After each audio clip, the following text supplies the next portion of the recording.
We almost lost the guitar. We were just a matter of days away from it being destroyed. YESCO stepped in, enforced the original contract and said, nope, you're not destroying it, it's going to the Neon Museum. Now, we thought from the very beginning, we're going to do this, we can do it, and we think the people will support it, and they have. Well, I was born and raised in Las Vegas, so my family has been here since 1939. So preserving the history of the city that I was born and raised in is very important. And I think it should be important for really everybody who's living here. This guitar was the first of its kind anywhere in the world, and of course it's now been replicated all over the world. Well, we had never done a really large, I want to say crowdfunding campaign. That's basically what this was. We'd never really done one of those before. But this was such a big price tag, $270,000 to restore this and move it to the museum, that we thought, you know what, we think there's enough interest in Las Vegas and around the country that people will give to this. What we weren't expecting was the fact that we have now become an international museum. And so we've had folks from 43 states and 13 countries actually give to the restoration of the guitar. Pretty amazing.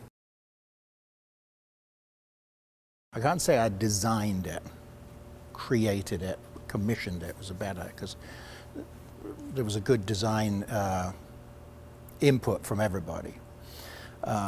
But I had built a lot of signs for hard rock cafes around, we'd probably done 6 or 7 cafes before we did Las Vegas. And none of the cities I went to allowed neon. And I was a big fan. I had all books on neon and vintage neon. I loved it. And, you know, in New Orleans, in the French Quarter, you can't use neon outdoors. In Honolulu, you can't use neon outdoors. In Maui, you can only have flags. All these towns that I went to build hard rock cafes, and we didn't. So I had this pent up energy for something big and spectacular. We're coming back to, you know, the home of neon. I had to have neon. The first piece of memorabilia that I purchased for the Hard Rock Cafe in 1982 was this Pete Townshend guitar. I actually shipped the guitar to YESCO, and I said I want that exactly duplicated. Colors, wood grain, everything. So there it is, it's Pete Townshend's guitar. It's Vegas. The staff at the hotels want to get on with their business. They're not in the business of saving things. So if something's in their way, it goes in the bin. And I've seen a lot of fabulous, historic, valuable things that people would love to have. Chuck it. Go back. All right? But this one, because it's leased from YESCO, they probably, that's definitely what saved it. As much as guitars are the symbol of rock and roll, neon really is the symbol of Las Vegas. You know, it has been for. Now, everybody's LED, video screen stuff, neons. Neon's had its day, and so it deserves a museum to keep it. For the people in Las Vegas that just keep moving forward, endlessly moving forward, we need to pick up those pieces. And so I think the Neon Museum is such a necessary thing.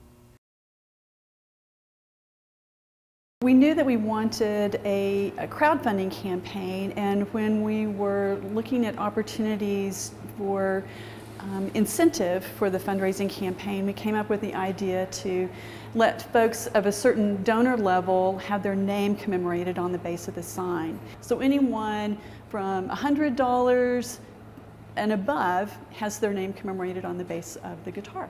There's over 600 names that are listed by category of their giving level. Well, we are international. We have donations from 13 countries around the world. And within the continental United States, donors from 42 states and U.S. territories donated to the campaign. I think in 1990, we all just wanted to go hug the sign. We really loved the sign. The way it was built and the way it was designed, the way it came together was just, it was amazing. So for us to then, in 1990, to imagine there'd be a museum, I guess we all thought the sign would last forever, you know, and it would just keep going forever. But to imagine that facility would go away, but yet the sign would live on in a place that will never die. I don't think any of us could have theorized or thought that this could be that enduring. Renovation is a very arduous task, and so we're not bashful to say that the renovation is costing about as much as the sign costs to build. So you say, well, why don't you just build a new one? You say, well, no, this is the sign. I mean, this is the one we want to preserve and keep, to know that it sat there for all those years, and we're in all the movies, and it's been so famous for all that time. When I first laid eyes on this sign, I knew it would be something special.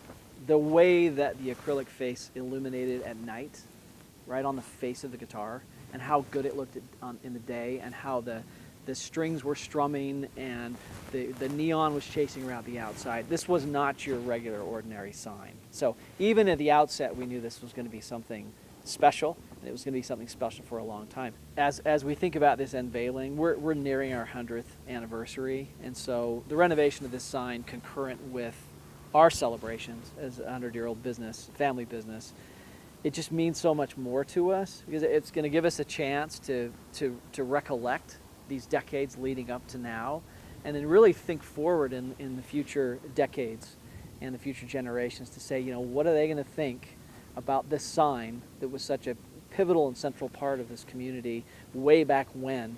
And I look forward to, with my father, who still works with us, being there with him, and I look forward in the coming generations to bring my children and grandchildren to this spot and tell them the story. And it's going to be a great story to tell.